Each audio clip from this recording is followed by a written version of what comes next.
Hi, and welcome back. Our topic today is journaling your way to mental wellness. Journaling for mental wellness is a lot different from how you journal as a kid or as a young teenager. I know when I journaled as a kid, I didn't have a lot of actual stuff to say. Um, it was a lot of very superficial nonsense. Um, Now, since I've been in therapy and especially since I've been talking to my peer, I've been journaling to try to find my triggers and to come to the root of my mental illnesses, or if not the root of my mental illnesses, to the root of what's going to make me well.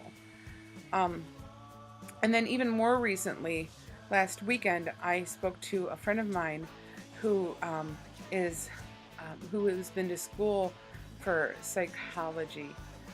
She said maybe it might be helpful if you start your journals with I feel. And since then, I've been starting my journals with I feel, and sometimes that alone is makes you think, because sometimes I feel a lot of things all at once. Um, the pros and cons of journaling, for me at least. The pros are that you get a lot of crap off your chest. You get out all of the things that you're thinking about, that you're worrying about, that you're carrying on your shoulders, and you can either discuss them with somebody or you don't have to. Another thing for me journaling is that when I'm worried about something, I can get it all out in a stream of consciousness at that moment, just automatically write. And then later I can go back and I can put it together. Um, some people, like some of my therapists have told me, don't write in automatic writing. And then others have told me only write in automatic writing. I have found that automatic writing is the best way for me personally to write, because I get out more of my subconscious.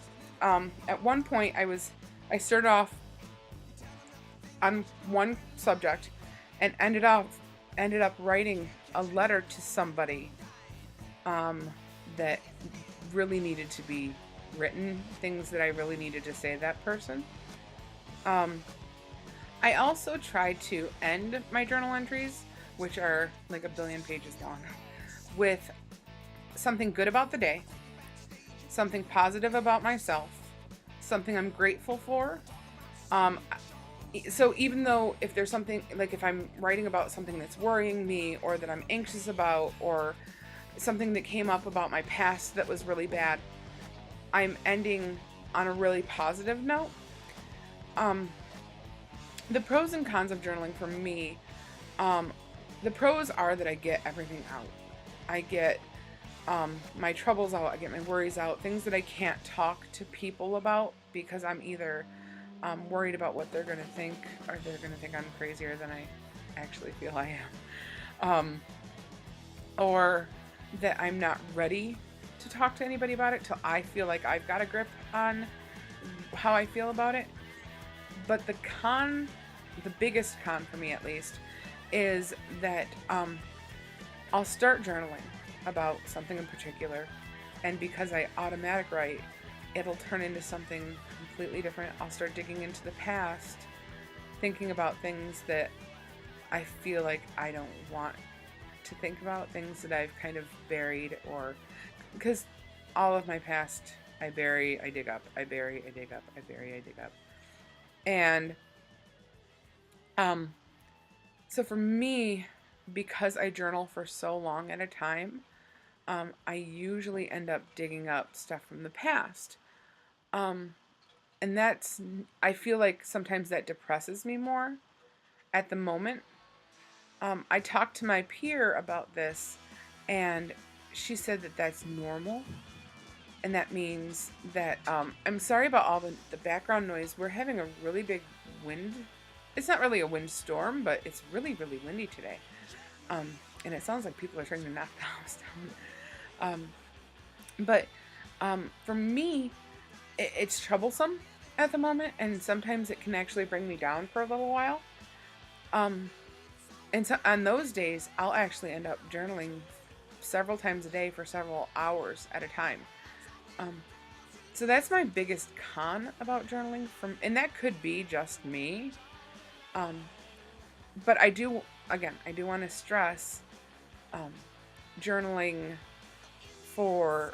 ending your journal with things that are really, really positive. And it doesn't have to be my suggestions, but I do think that you should end with something you're grateful for, something good about the day. I don't care if the only thing good about the day is that you're breathing.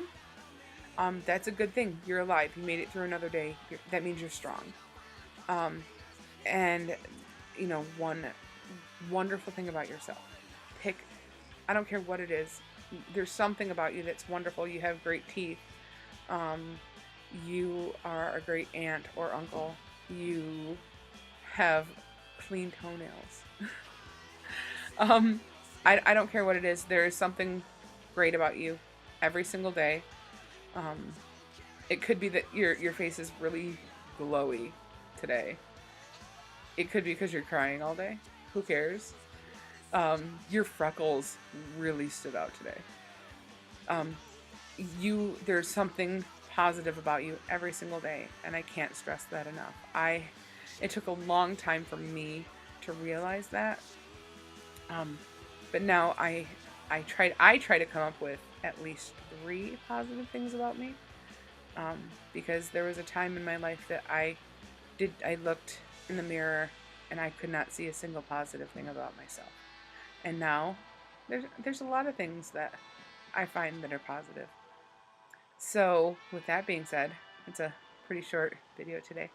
Have a great day, and hopefully it's sunny where you are. It was really, really sunny earlier today, but now it's just windy. Have a great day, and I'll see you next time.